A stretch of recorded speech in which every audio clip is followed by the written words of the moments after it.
And welcome back to the Sopranos Men show. We're your hosts, Chris Brodhead and Michael Dennis. After a little bit of a hiatus, we are back with the most autistic Sopranos show on the internet. We're also the most autistic Mad Men show on the internet because we're analyzing both shows one episode at a time. This week, we're at season 3. I can't believe we're at season 3 already. Season 3, episode 1. Time has Yeah, flown by, man. How are you I doing? know. I am a little under the weather. Mhm. I went this weekend to not only Oktoberfest in Munich, Germany, but Okay. also because that wasn't wild and drunken, crazy fueled enough. I was like, Yeah. let's go. Let's keep rolling the dice. Let's go to Ibiza, Spain. See Oh, what's going okay. on over there. Yeah, just chill. Yeah, just a couple chill days in Ibiza after, sleeping through the home of drunkenness. Yeah, Mm-hmm. it's Mm-hmm. a good idea.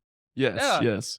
very So cool. after a combined 4 hours of sleep and 6 days, I have somewhat of a head cold. Okay. Yeah, I get it. Yeah. I get it. Just a little foggy. Just Yeah. just a little bit of a step behind. Um, Mhm. I'm in the Mhm. same boat as you a little bit, although not so bad. I also was really foggy yesterday.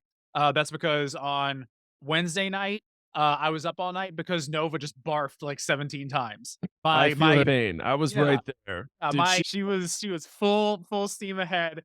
Oh, No, I went to give go her my best. no, I I went was there. I went to go, take her in for her, last trip to potty, before she goes to sleep, and I hear her cough, and I go in the bedroom, and immediately when I open the bedroom, I just smell bile. Like, you could just smell it in the air, and I'm like, "Oh my god."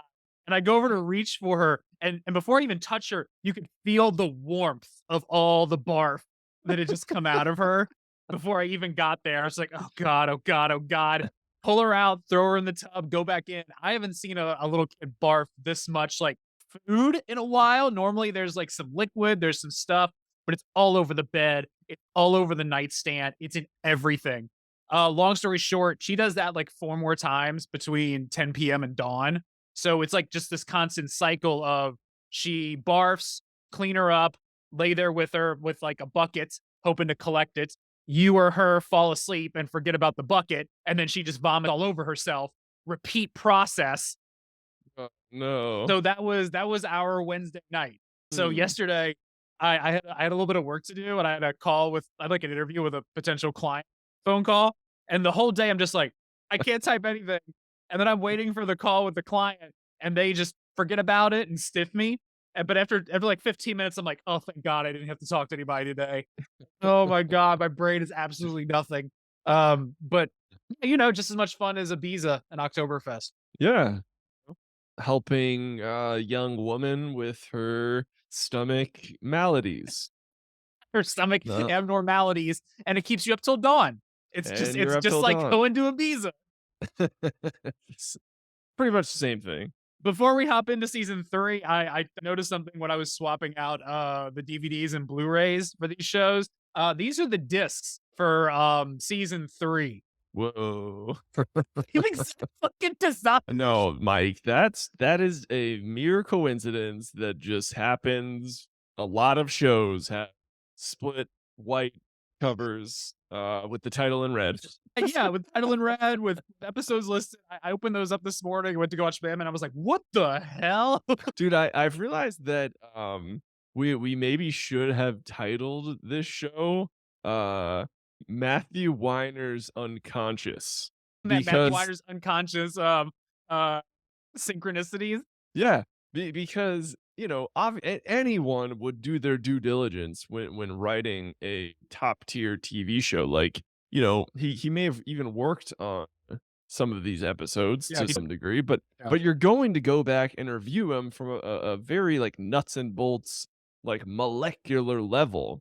You're like, cool, I'm gonna consciously take this part and this part, and I'm gonna consciously not take that part. Like I think that there are like I'm gonna start looking for non-similarities Yeah. that should have been similarities. Oh, yeah, oh, you went out of your way to not make this match. Yes. Yeah. Yes. Oh, they went left, so you went right. Oh, how interesting. Yeah, Well, yeah, but that's another little wrinkle to start dropping but into but this. there are, I mean, in this episode, I'm sure you caught it as well. There is one such glaring, like unconscious similarity that I like screamed it at the television. What the fuck? Go ahead and throw it out there then. Oh, hold on a So second before we go in. These episodes are over on Mad Men. It's called Out of Town, August 16th, 2009. The Sopranos, Mr. Mercurio's Neighborhood, March 4th, 2001. Chris, what's your big one? I think we gotta save it. We gotta Okay. save it for the end. Okay. Um. So yeah, I'll let you kick us off. Okay. Sounds good. Right at the top of the episode, I started thinking about how each season opens after like season one, after the pilots. I watched, but I watched the episode, the start of season three, and I started thinking of the openings to every other season, and every other season of each show, they all start out kind of the same. Like on The Mhm. Sopranos, it's kind of known for we open on Tony coming down the driveway to get the paper. That is infamous. Season two starts off that way with him coming down and meeting Pussy. Season three, it's here. In season four, in season five, we do the same thing. We have the same intro, but it's because of the divorce and Tony's gone. And so it's supposed to like track that. But over on Mad Men, it's kind of the same thing. We constantly open on Don. We cut straight to Don. There is an immediate question or scene about his past or the mystery of Don. We every show starts off each season the exact same way. Mhm. That's my initial thought on this. Yeah. Yeah. And my thought, it seemed that Tony had a slightly different haircut to kick off this Uh-huh. season. Yeah. I don't know if it was shorter or longer. It just looked higher and tighter. Yep. And I am a bald man, and I just for whatever reason didn't cut my hair for like 3 weeks, Mhm. and it was like longer. I just Yeah. didn't have time to cut it. And my wife was like, "Are you actually bald?" Because it kind of filled in and like Uh-huh. it looked like I could. So I see Tony and I'm like, "Oh, me and Tony have the exact same like style of balding, and if I grew my hair out, I would have Tony Soprano's haircut." Yeah.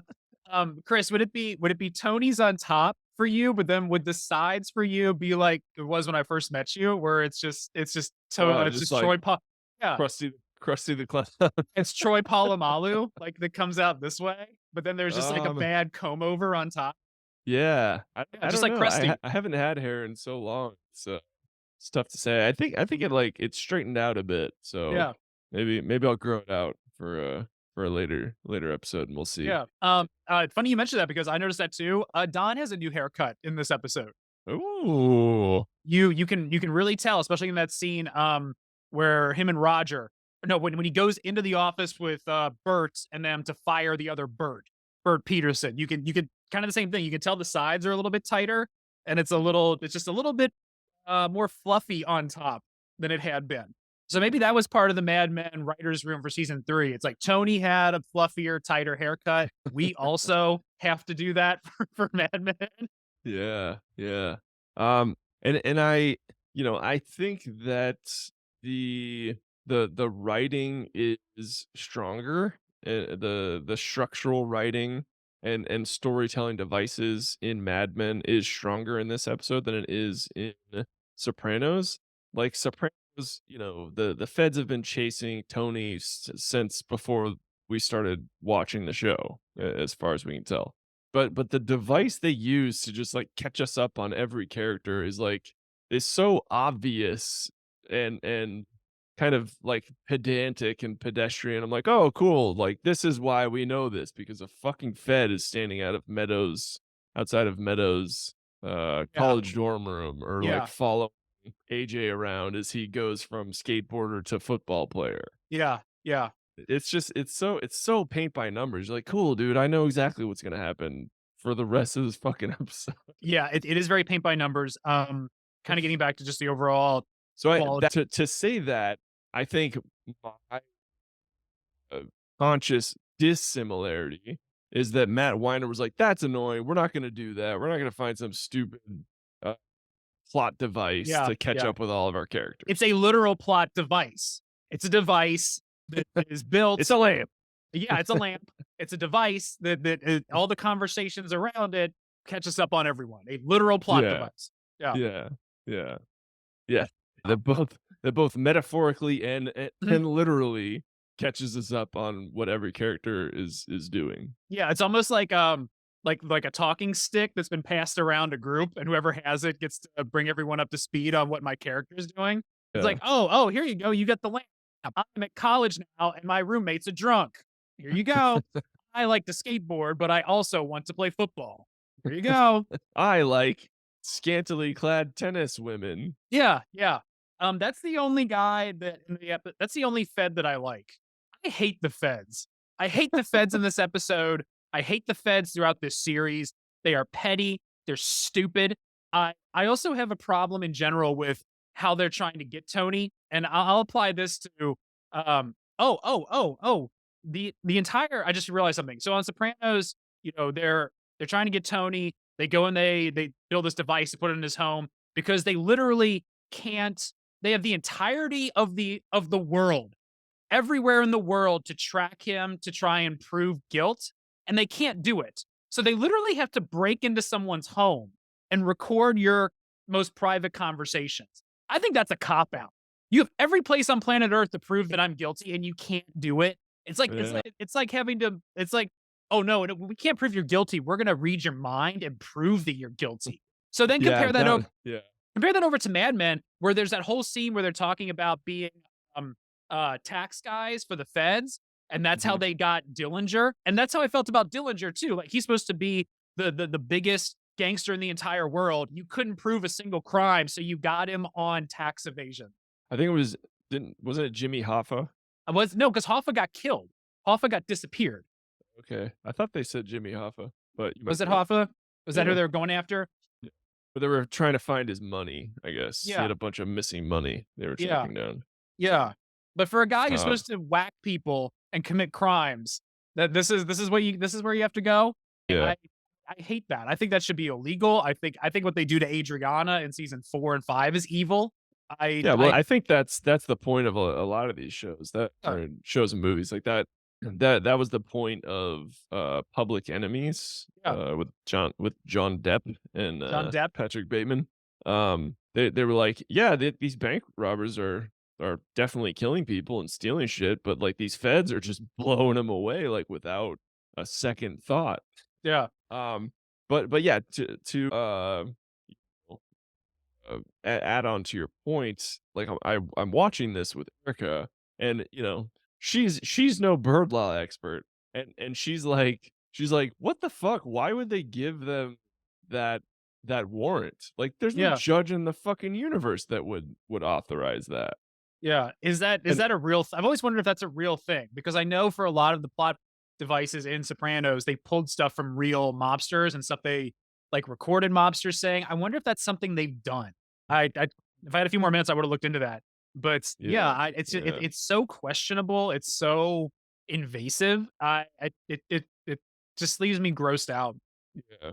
It's two wrongs to make a right Yeah. And fundamentally. And then on top of that, not only are they committing this heinous act and breaking into this guy's home, recording his conversations, then after they get it set, and even throughout the entire process where they're tracking Tony, the feds are like they're like women reading a paparazzi magazine where they're like, "Ooh, did you see that in his basement? Ooh, I have one of those. Ooh, where's he going? Where's he going? What's he doing? He's doing this, he's doing that."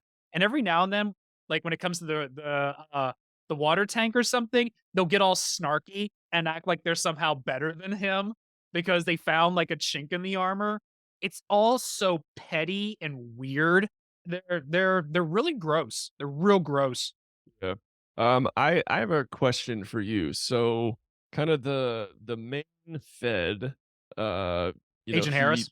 he starts going to Satriali's more as like the seasons progress, Uh, and then it seems like in the final episode he is fully aligned with Tony. He's like, oh man, I think we're gonna get away with this one. Like yeah, he's gonna win this thing. he has the same vibe as the guy laughing after dropping the package to the judge in Dark Knight when her fucking car explodes. Yeah, yeah, Like, yeah, that's pretty his much. vibe.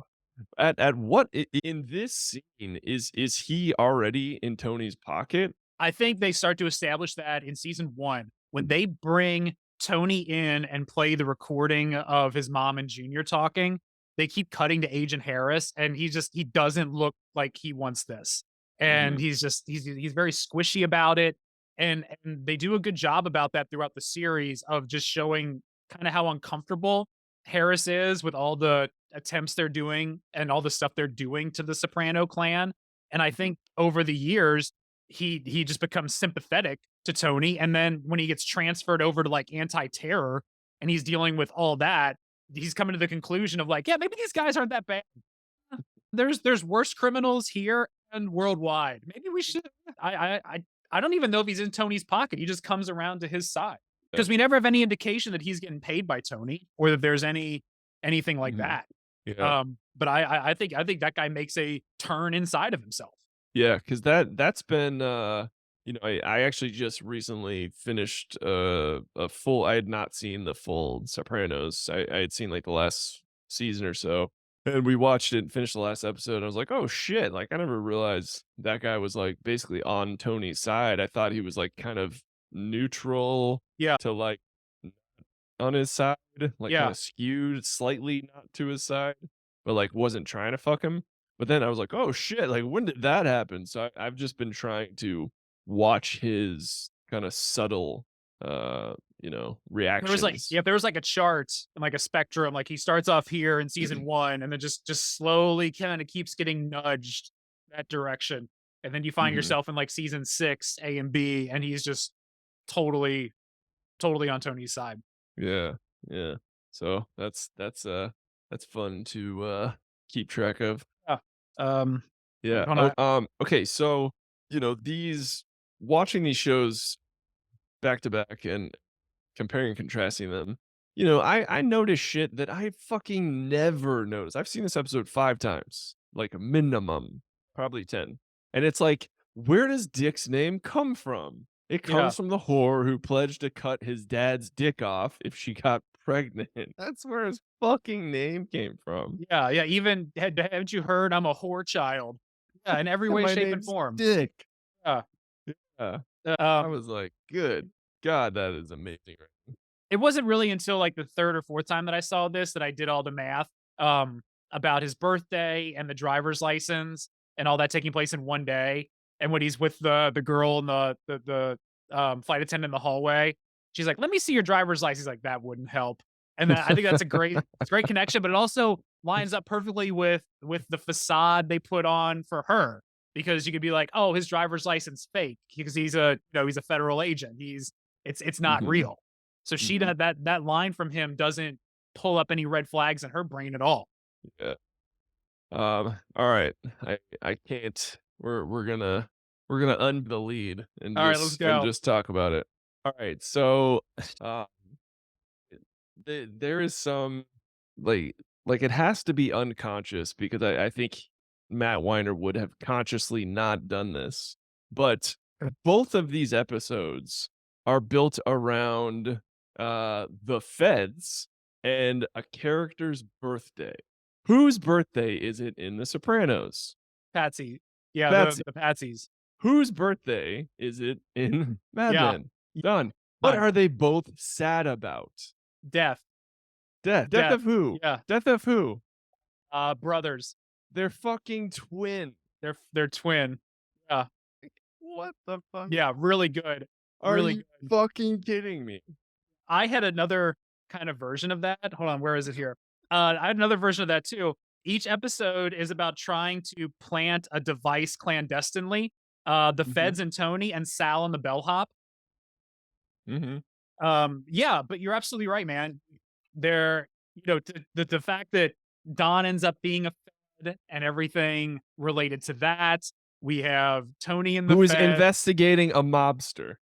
investigating a mobster. They specifically mention like the mob. Yeah, Like, Tony is the biggest mobster of the early 2000s, late 90s. Jimmy Hoffa or Dillinger, whoever the fuck they said, was the biggest mobster of their day. yeah, in that circle. Yeah, and they're both directly connected. Get the fuck outta here. No, I thought something a little bit similar, but you put it better than I did. The Yeah. entire core of the episode Mhm. is a sad, like, just, like, soul crushing birthday Yeah. around a twin, like essentially a twin's death in both Mhm. episodes. Yeah. Yeah.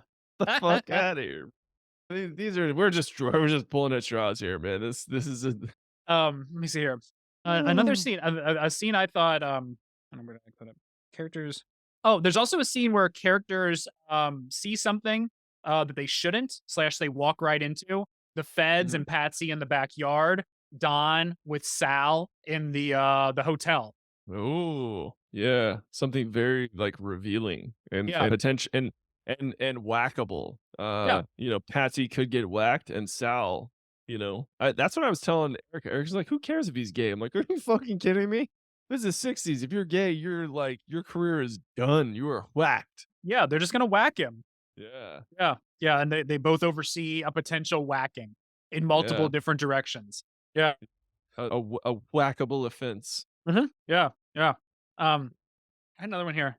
Oh, there's also a scene where, they're addressing an underling about their status and perceived slights. So there's Tony when he finally addresses Patsy at Satrial's about, like, them being on the same page together, and then Don and Sal on the plane heading back from Baltimore. I feel like both of those scenes take place at the exact same point in the episode. They They're both definitely do. they're Yeah. both trying to get on the same page about this, like, unspoken thing that they both know is true and try to get that subordinate slash underling in line in some capacity and to rein Yeah, them in. back on track. Yeah, yeah. Yeah, I was, I would put that in the category of, consciously a similarity consciously changed, because I was like, "Oh shit, is Don gonna, like, have a heart to heart with Sal about, like, hey man, like, I saw it, but, like, you can't do that shit."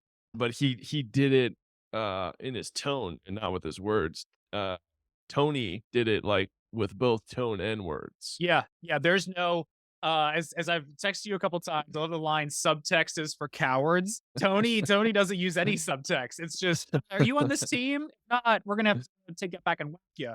And Don says that exact same thing, with, like you said, his tone and his eyes. But it's Mhm. the exact same message is being delivered from both of those protagonists. Yeah, which is such a hilarious irony for Don's situation because Sal sees Don in his underwear walking down the stairs with a woman who is not his wife, and he's like, "Well, carry on about your day."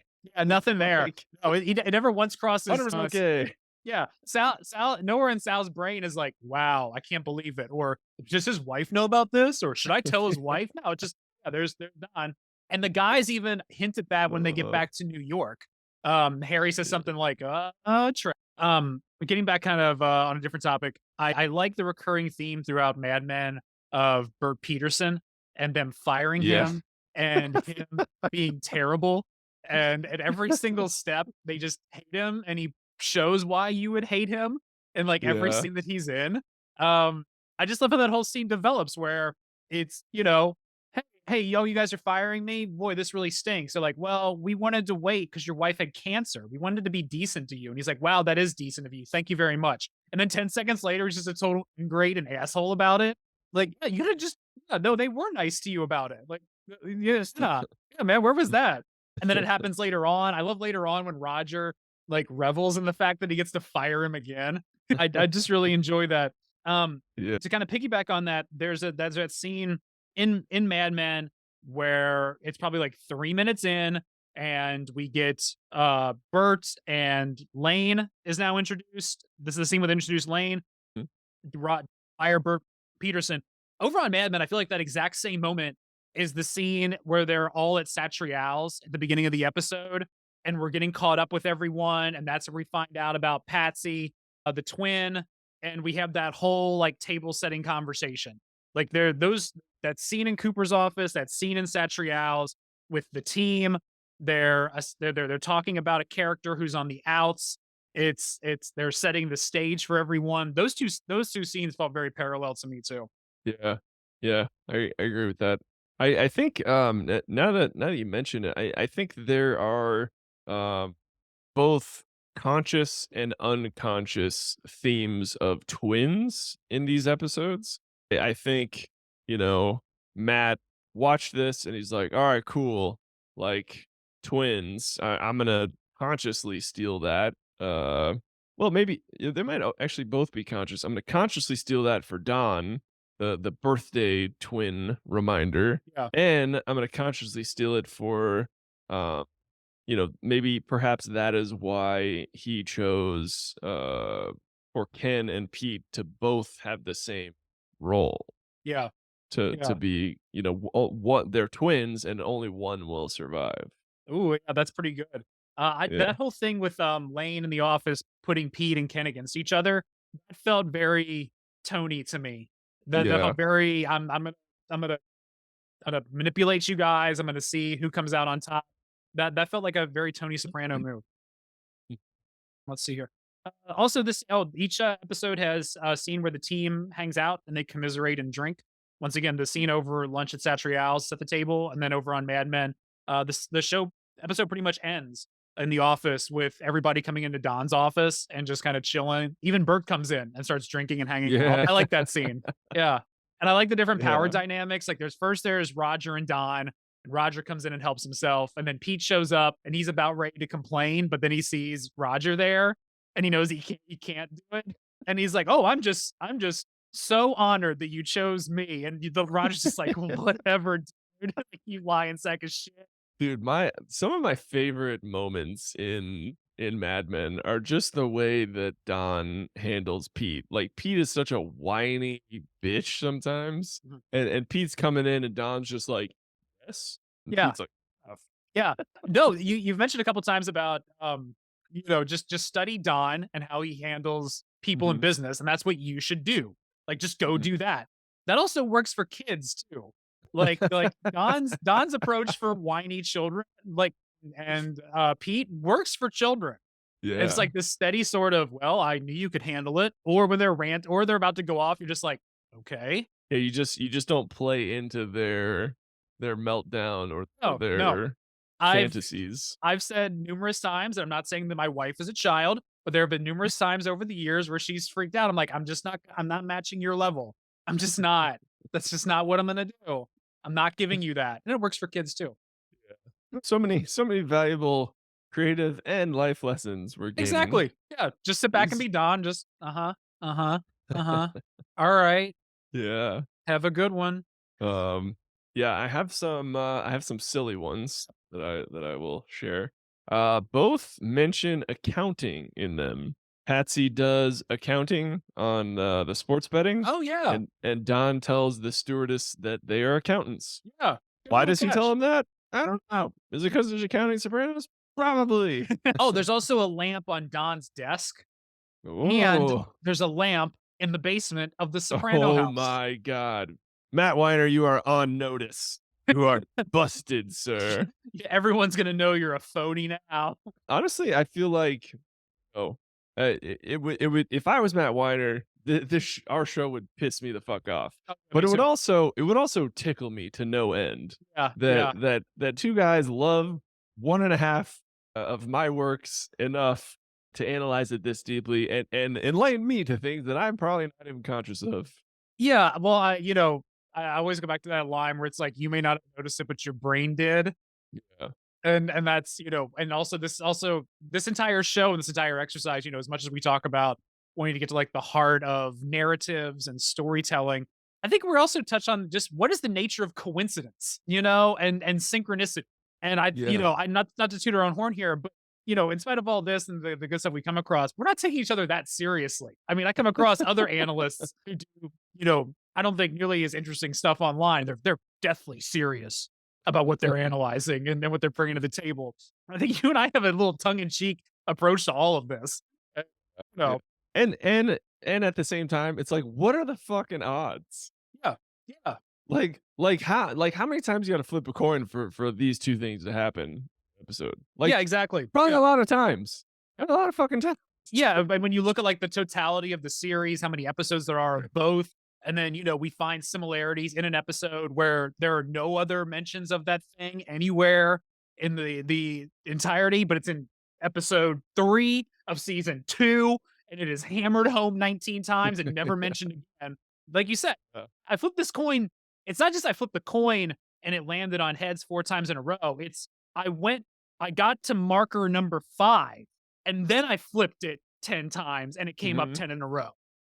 It wasn't marker number 4, it wasn't marker number 7. I got to that exact position.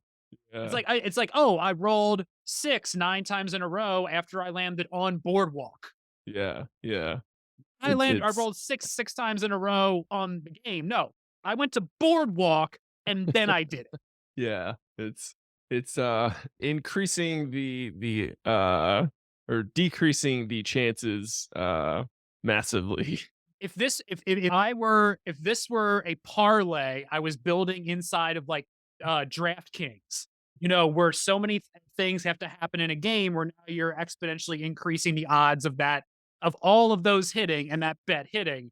We're like a 10-leg parlay. Not 2 or It's 3, but it's like, wow, everything hit. it's like What were the odds on that bet? 100,000 to 1. Plus 20,000. Like, Jesus Christ, dude. How'd you hit the jackpot on that? I just respect the fuck out of Matt Weiner, that's how. Yeah. I had an idea for another little similarities pod we could do. Mhm. Have you watched the Wise Guy David Chase documentary yet? No, maybe I'll watch that tonight. Go watch it. It's great. I Okay. I thought about here's another little similarity I had the other day. I was like, as you know, and I was mentioned many times, I don't watch anything new. I watch Mad Men, I watch The Sopranos, I watch old wrestling, and there's like 3 or 4 other things that I watch in my entire life. What are the odds that a giant budget, in-depth documentary about the creator of 2 things I love came out within 2 weeks of each other? There's David Chase and the Mr. McMahon documentary on Netflix. And I was like, and then my next thought was, there's a gimmick idea for a pod that Chris and I could do. We watch Mr. McMahon and David Chase and see if we can find any parallels in these 2 crazy men who built these elaborate worlds. Yeah. Yeah, I'm down. Yeah, I was actually, because this is going by really fucking fast. I'm like, "Fuck, we're gonna run out of episodes, like, what are we gonna compare next?" And I thought, potentially Simpsons and Seinfeld, the original Star Wars trilogy and Dune, or a couple other things, but yeah, not a lot that I think, kind of are as kind of aligned as these Yeah. 2 shows. I mean, Yeah. to the minute, Yeah. these shows line up. I think it'd be interesting for like Seinfeld and Simpsons because I think that would be a scenario where, a lot of the stuff we're finding we would have to attribute to coincidence, I think. But there's so many, and that's kind of what initially drove us to do this in the beginning was these shows have so much crossover with the people who made them, who wrote them. There's even actors that cross over. Yeah. That kind of sparked this initial conversation. And now we've gotten this much legs out of it. Yeah, Uh, maybe Simpsons and Futurama would make more sense. I think that would make sense. Yeah, yeah. Yeah. Because I mean, right off the bat, I think you'd be looking at the same story structure where Mhm. that 3 acts of Simpsons where act 1 usually has nothing to do with the plot. It's this independent little story. The end of act 1 sets up the plot. Act 2 and 3 are the rest of it. I bet that's completely prevalent in uh Futurama. Mhm. You have Bender, who is your robot like Homer. Even He's looks robot like Homer. He's robot Homer. He's robot Homer He slash he has the Barney. same profile Yeah, as Homer. yeah. And just there, yeah, it's I bet we'd have a lot there, Yeah, yeah. Awesome. and that would make perfect sense too. Yeah. Getting back to a broader topic, season 3 in my brain is my second least favorite Sopranos season. It So starts off real fucking weak. So, yeah, this episode isn't great. The next episode where his mom dies, I'm so glad to be done with her. It's not oh dude, I got to tell you, I got a fun Sopranos story here for you. So, last week, when we went took the girls to Disney, got back and it was like last Friday, I want to say. So I get back and HBO must have looked at their ratings and saw that, oh, we ran that Sopranos marathon last month. Let's just make one of our channels the Sopranos channel. And so, like last week, they just had a run going on. And so I flip over to see what episode is on while Ivy and I are in the room, like family room playing. So put it on, and it's Employee of the Month, which is the Melfi rape episode, which, if I had to Mm. guess, is the episode I've watched personally the least for obvious reasons. It's an Uh, awful episode. it is brutal, and there's no joy in it, and It's unnecessary, I felt. I was like, "What the fuck?" I understand why they're doing it because they're putting Melfi in the ultimate position where she has to make the decision between joining Tony and her beliefs. I get that. Uh, Mhm. but everything that goes through, I just don't. So I turn it on. It's that episode. So I don't know every single next line that's coming up like I do other episodes by my autism brain. So I'm watching it and I have it on mute and Ivy's asking me a couple questions about the show and this and that. And it's a scene where they go to Johnny Sack's. Well, first there's Janice and Tony talking. Then they go to a party at Johnny Sack's house, and she's asking me about what they're talking about and what's going on. And she's like, "Can I listen to the show?" And I said, "Yeah, sure. I'll put it on. I'll unmute it for 1 second." And I don't know the next line that's coming up. And I unmute it, and the next line they cut to Johnny Sack. He just goes, "Fucking wife of mine." I'm like, "Beep, that fucking wife of mine." Beep, Who wants ice cream? just right into it, man. And then it was like the next night, I let her stay up a little bit later and I had it on in the our bedroom with the TV with the sound off. And she went in to go to the bathroom and I see her in there watching the scene. And it's the scene in season 5 where Tony shoots his cousin in the face, where Blundetto comes home. And so she walks in and sees Blundetto get blown away and she's sitting there and he's just in pieces and Tony like takes the gloves off his Shotgun. fingers and throws the gun down and she's like, I see a lot of blood. And I'm like, yeah, yeah, you do. And she goes, I want to watch more. Well, how old is Ivy now? She turned 6 Okay. last week. So I go, Dude, I go, hold on, Chris, you'll love this. I go, no, no, no, this is a bit too much. We'll come back to this later. But she's unfazed by it. So I start flipping through and Demolition Man is on. mhm. So I put on like, oh, let's watch Demolition Man jokingly. It's the last 30 minutes of Demolition Man. And she gets into that and the action and everything. But here's the thing I forgot about. I forgot that Demolition Man was R and it was on IFC unedited because every time I ever Ooh. watch it, it's on basic cable. And I forgot it was R. So they're throwing out like F bombs and all this. And there's that last scene where he freezes Wesley Snipes, then he kicks through him and breaks it into 1,000 pieces. So Ivy went to bed last Saturday night having watched the last 5 minutes of season of the Blundetto whacking episode, and then went right in the last 20 minutes of Demolition Man, and she was just completely nonplussed and went away asking for more. I Insert Jack Nicholson Departed gif. Yeah, yeah. That's No, you got my it wrong. That's that from is my it's response. from Anger Management. Oh, is it? Yeah. I always attributed that to The Departed. No, because he sends Adam Sandler over to some table to do something and set him up. When Oh, Sandler okay. looks back at him, he's doing the He's like, yeah, yeah, just yeah, well complete that tracks. For better or for worse, I was watching Mhm. Aliens, and all the Jason movies at 6. Yeah, me too. We're right in there. That Right in tracks. there. She's Yeah. right on schedule. I jokingly said I said a while back, I was like, I don't think Ivy's totally ready for The Sopranos. I think she needs to be at least 8 before we start episode 1. And Jenny kind of laughed at me. And I'm just like, I'm not, this isn't a joke. Like this is a punchline to this. And with it now being Halloween, she wants to watch like The Wolf Man and a bunch of stuff. So I think Aliens is next. I have put that on in the background here or there. Yeah, yeah.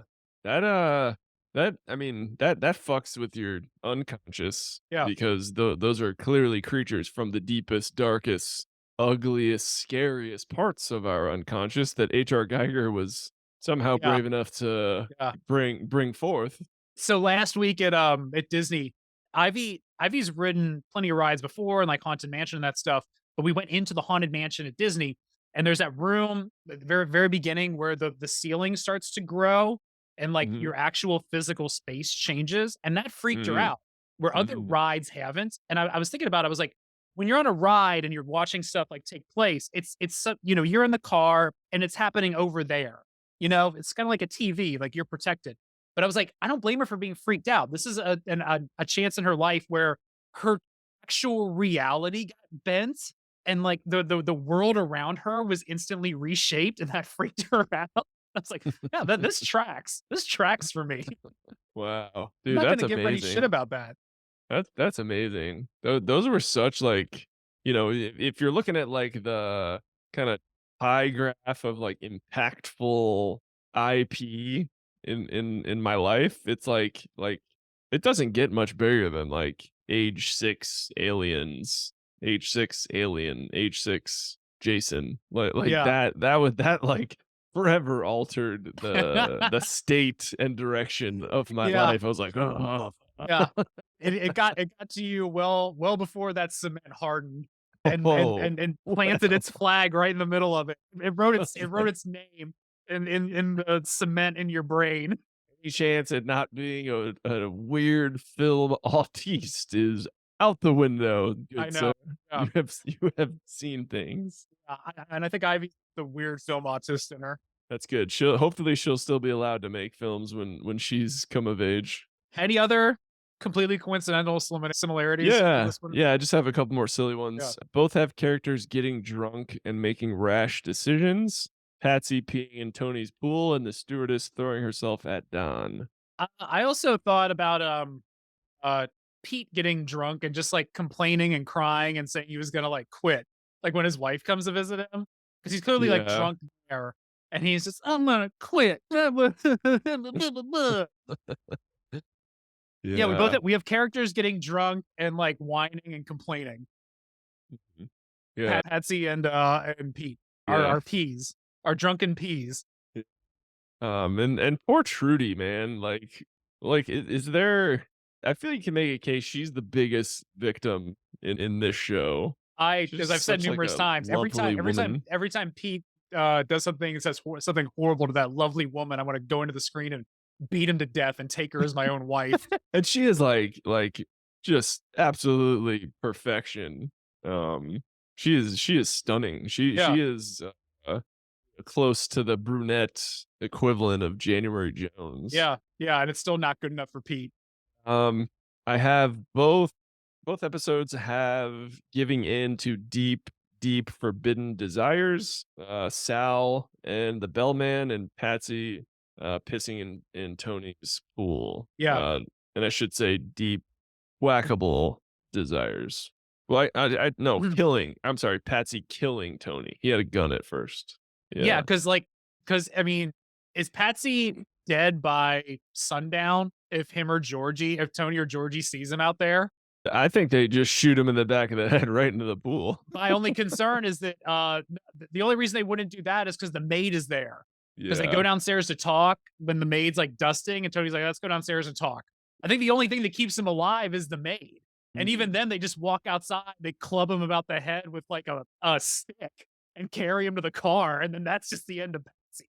Yeah. I also, never noticed this before, but the landlord from Big Lebowski is the London Fog client. Oh, yeah. Yeah. Yeah. It's the 10th is tomorrow already, dude. Yeah, you're right. You're right. I Far knew I'd out, seen him man. somewhere before. Yeah. Can you give me notes on my show? And, just the end of the Mad Men episode, when Don says straight-faced, "I don't sleep well when I'm not here," is just like Yeah. Yeah. so fucking good. And No, then that's a great line. the kid simultaneously finding the flight pin, I'm like, "Oh, Did you bring this for me? Yeah, yeah, oh, absolutely. yeah, 100%. Yeah, what's a truck? What's a truck?" Oh, and, this episode of Sopranos, even though it's one of my, it's not one of my favorites, it has my favorite meme from Sopranos, and that is Tony singing Dirty Work while driving. Yeah.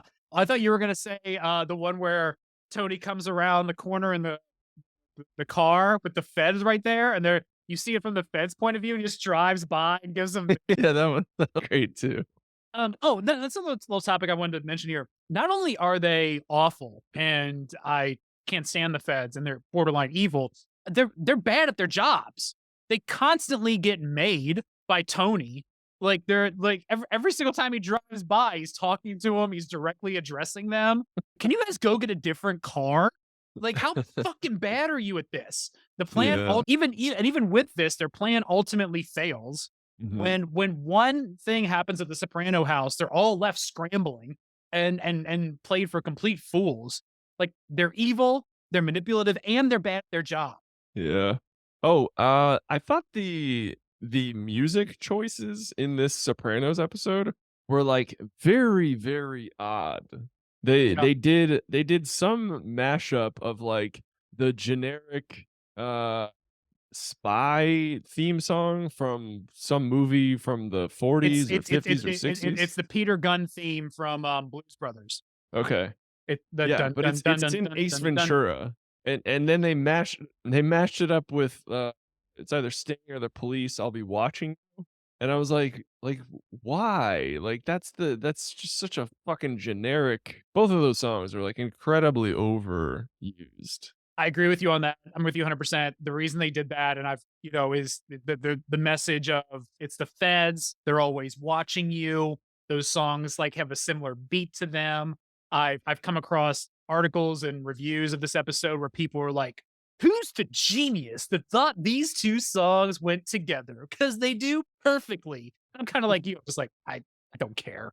Of all the things that I Uh, cream myself over on The Sopranos, mashing these two songs together is not one of them. yeah, I guess for my money, uh, I cream over when it hits me and I don't realize it hits me. If I'm like, "What the fuck are these songs?" Like, you have taken me out of my fantasy, and I Yeah, don't like being taken out of my fantasy. I like yeah. to recollect and think about it afterwards and be like, "Oh shit, wow, that was amazing." But when you're Yeah, using the most generic fucking song combined with the second most generic fucking song, I'm like, "Oh, wow, what a message. I'm always watching you, like, how, what, subtext." yeah, yeah. I think a version of this is done really well. Getting back to that scene where, and also in season 5 when Tony whacks his cousin, and when and season 5 ends with that song too. It's "Glad Tidings" from Holland Oates, the dude Holland Mhm. Oates. Um, It's one guy. Yeah, but, it's kind of a poppy song, but you never hear it in this setting, in this, like, weird murderous setting, but then a lot of the lyrics, like you said, when you go back and think about it, "We're sending you glad tidings from New York. We're gonna make sure this gets to you on time." That's Mhm. the entire storyline between Tony Blundetto and New York, like, those match up. Even the very, song they choose for the final scene of this show, when you start they really spell it out for you, but on first glance, you wouldn't think it matches up. Don't Stop Believing wouldn't match up with what these characters are and where they are, but it does. But in this instance, like you said, it's just such low hanging fruit. Ooh, the feds are always watching you, and here's a scene where they're literally watching you. Yeah, it just felt so, so It's on it the nose. it's there's a couple songs in Watchmen that Snyder picks that are just too on the nose. They're like Hello Darkness, My Old Friend for the comedian funeral. It's just like, Yeah. we get Yeah. it. We get it. The song has been used before for this. We understand. Mhm. Yeah, I also felt, um, and I don't know why, and I don't know what significance this plays, but the end of this episode with, like, the kind of indecision and, like, a classic song playing, I was like, was this like a rehearsal dinner for the series finale?" Yeah. Yeah, Yeah. like, Tony and Carmela are arguing over the elliptical, and Hotel California is playing, and it's, like, shot eerily similar, like, Tony's face Oh on, and his yeah. his left is open. You're like, "What the Interesting. fuck?" Like, it Yeah. was like, I have no idea. I'm completely grasping at straws here, but it just felt like the exact same structure and Yeah, and instead of, the man in the members only jacket, you get the Polish husband who's kinda, Mhm. like, floating Who around. might be wearing a members only jacket. I think you're 100% correct. Now that I'm picturing this in my head, you are absolutely Yeah. correct. Yeah, yeah. He's not wearing the jacket that he got in season 2. He's totally thrown Yeah. that thing away. Yeah. Oh, I have a, one last, purposely done, conscious dissimilarity. At the beginning of the Sopranos episode, the feds are like, "Yeah, we think, Pussy, he's mulch at this point, and we still can't find Richie either." It's like, "Oh, thanks for the recap, guys." And Mad Yeah, Men's like, "Fuck that, we're not giving a recap on shit. yeah. We're not telling you what happened to Duck. We're not telling you who's head of accounts. No, no. We're not We're even not telling doing you who Bert shit." Pe we're not even telling you who Bert Peterson is. There's a Yeah. yeah, there's even another Bert that works here, and we're not even gonna bother explaining any of that. Yeah, I think we have officially entered the zone of conscious dissimilarities. They don't introduce Lane. There's not like a scene where they like walk out. It's like, oh, who are you? Hello, I'm Lane. The blah, Hello, blah, blah, Lane blah. Price. Yeah. Uh, Yeah. Dude, I wrote a sketch the other day, and it was, 2 characters just sitting around, and one says the other's full name, and he's like, "Dude, why did you say that? We've been talking for, like, 30 minutes." He's like, "I don't know, I felt compelled." He's like, "Dude, are we in a movie right now? Like, is something bad about to happen? Like, did this movie just start?" there's I think the best version of that is in the Itchy and Scratchy Land episode where they're left on Itchy and Scratchy Land and all the robots are coming and they throw the camera and it blinks. And Lisa goes, the Flash must have scrambled their circuits. And Bart goes, who are you, the narrator? Just like the most, oh, this is what's happening in front of us now statement. I use that Yeah. all the time. Every now and then Jenny will say something just like completely, hey, this is the thing we're observing right now. And I always go right to that. Like, hey, who are you, the narrator? Who are you, the narrator? And, okay, and my final coup d'etat, for no reason that I could identify, there are 2 separate, completely unrelated songs throughout this episode of Sopranos that drop the N-word. Oh yeah, there's the one where they're in what's her name's dorm. Yeah. And what's the other one? When they're hanging It out might have with the Skater Kids. It might skater have been kids, with the yeah. Skater Kids, yeah. Yeah. They were like, "These kids, they can't get enough of that word." Yeah, this is they love music with that in it. Just that's what we're putting in the show. I love those hard R's. On that note. Yeah. All right. Good Here we go. times. Good to see you, Another Chris. This good is one. another good one. Let's hop into it next week, man. All right. All Let's right. do it. Very cool. Thanks for tuning in. We'll see you for episode 2, season 3. All right. Sweet.